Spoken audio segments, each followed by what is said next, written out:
எங்கேயும் ஒரு தவறும் அரசு சார்பில் நடக்கலின்னு முதலமைச்சர் அவர்கள் கரூர்ல இருந்து சொல்றாங்க. இல்லை, அரசும் தவறு செய்திருக்கு. அரசும் தவறு செய்திருக்குது அப்படின்னா தாவேக தரப்புல நம்ம தவறு செஞ்சுட்டா ஆனா எனக்கு தெரியல, சிபிஐ என்கொயரி நடக்கட்டும். விஜய்க்கு ஆதரவா பேசுறது, நிலைப்பாடுக்கு ஆதரவா பேசுறதும், அதிமுக எடப்பாடி பேசுறதும், விஜய்க்கு வந்து காவி சாயம் பூசுறாங்க.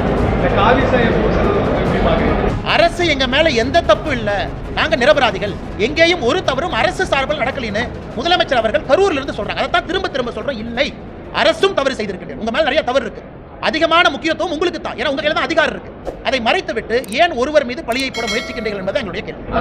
அரசும் தவறு செய்திருக்குது அப்படின்னா தாவேக தரப்புல நம்ம தவறு செஞ்சுட்டா எனக்கு தெரியல, சிபிஐ என்கொயரி நடக்கட்டும். நான் எப்பவுமே சொல்றதுன்னா ஆர்கனைசர்ஸ்க்கு ரெஸ்பான்சிபிலிட்டி இருக்கு. ஆர்கனைசர்ஸ் ரெஸ்பான்சிபிலிட்டி அது சிபிஐ வரும்போது தெரியும். அந்த டேட்டா உங்ககிட்ட இல்ல.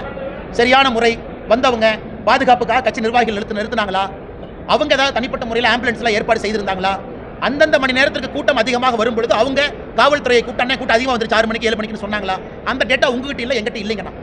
அது யார் பர்மிஷன் கொடுத்து வாங்கினாங்களோ அவர்களின் மீது முழு பொறுப்பு இருக்கு. அது என்கொயரியில வரட்டும். நான் முதல்ல இருந்து பேசுறதே டே 1ல அப்படியே நெரட்டிவ மாத்தி இவங்க தான் தப்பு நான் கொண்டு போறது தான் முதல்ல இருந்து கண்டிக்கிறேன். அரசு நீங்க எதுக்கு பர்மிஷன் கொடுத்தீங்க, ஏன் கொடுக்கல சொல்லுங்க.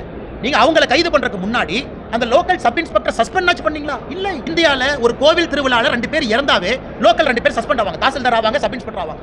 41 பேர் இறந்த பிறகு ஒரு அரசு அதிகாரியும் கூட பொறுப்பில்லைனா எப்படி ஏத்துக்க முடியுங்கண்ணா?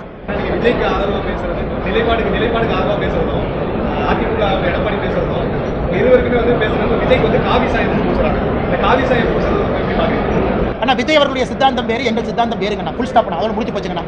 அதுக்கு மேல நான் எதுவும் சொல்ல விரும்பலீங்கன்னா, சித்தாந்தம் அடிப்படையிலே வேறு சித்தாந்தம். ஆனா ஒரு நியாயத்திற்காக ஒரு உண்மையை பேசுவது என்னை பொறுத்தவரை தவறில்லை, எங்கள் உரிமை, கடமை.